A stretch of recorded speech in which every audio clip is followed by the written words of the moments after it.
Did you know that vocabulary is more important than grammar? If you have good vocabulary, you can communicate successfully, even if the grammar is not completely perfect. However, one common problem is learning new words and then forgetting them. So when you want to use a particular word in conversation, you can't remember it at that moment. How annoying! Does this ever happen to you?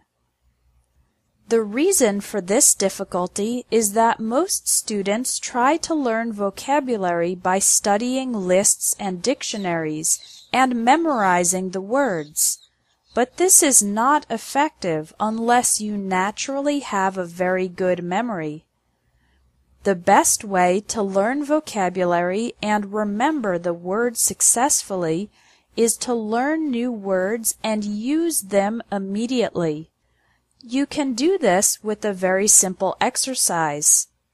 Every time you learn a new word, for example, from an English lesson or an article, write it down in your vocabulary notebook.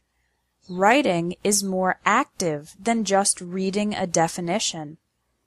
You should write the word, the definition in English or translation, one example sentence from the article or dictionary, and one example sentence that you create. Imagine you just learned the word generous. Write in your vocabulary notebook, generous, adjective.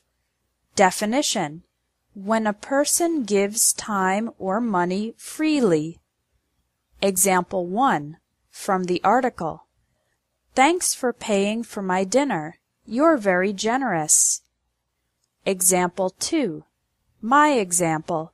My brother is generous because he volunteers at the animal shelter on weekends.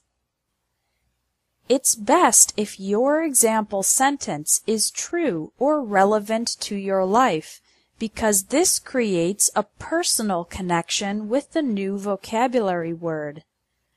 The next day, read your vocabulary notebook again and try to add one more example sentence using the new word. This helps establish it even better in your memory. These two simple steps, writing the word and using it immediately, help your brain remember and help you use new words. Do you have a vocabulary notebook? If not, start one today. Your action item for today is to read a text in English, identify 5 new words, and do this exercise. Write the word and its definition and use it immediately in an example sentence. This is a very simple strategy, but it makes a big difference in helping you remember new words and improve your vocabulary faster.